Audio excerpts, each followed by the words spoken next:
Determined scientists created only puffin colony in the US and continued to protect it decades later. Eastern Egg Rock Island credits CC0 Lisapaulinet for 50 years. The state of Maine has drawn worldwide attention for its efforts to restore a puffin colony, an effort that has brought controversy, hope, and a cottage industry you have to see to believe. Featured recently on the PBS News Hour. It's a story that begins back in 1992 when a young ornithologist named Stephen Kress thought he could try to restore the puffin populations of the US mid-Atlantic after overhunting eliminated them locally in the winter of 800s. Stephen Kress, holding a puffin chick credit for a public domain, people caused them to leave the career.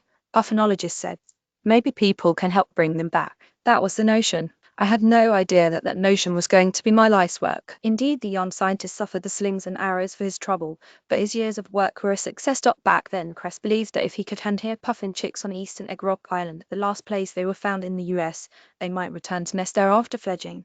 Importing some chicks from Canada to the criticism of the general ornithological community, he worked with the Audubon Seabird Institute to start Project Puffin. The Audubon team, led by Kress, built nests for the puffin chicks out of a natural material called sod, and stayed on the island for hours at a time bringing fish for them to eat. Kress and the others at Audubon also needed to find a way to bring other puffins to the colony, or at least to entice those they had reared to return. Yet again, facing criticism, they began putting out mirrors, puffin decoys, and playing the recorded sounds of puffin calls.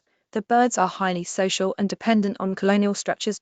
The chicks gradually grew to fledge, and in 1980, 4 years after he began Project Puffin, adult puffins were seen returning to Eastern Egg Island with fish in their mouths, a sure sign that there were chicks on the island. Today, hundreds of puffins inhabit the colony at Eastern Egg, though not without a little help from their longtime friend. Kress has been involved in protecting the puffins every step of the way, which has included tackling new threats. It turns out convincing them to lay eggs there was just the first challenge. With the return of the puffins came laughing or something of a nemesis which steal the food they bring to their chicks. Also check OUT: Project Puffin, long since concluded, has now morphed into a new effort to battle the gulls with the help of terns, a ferociously territorial bird.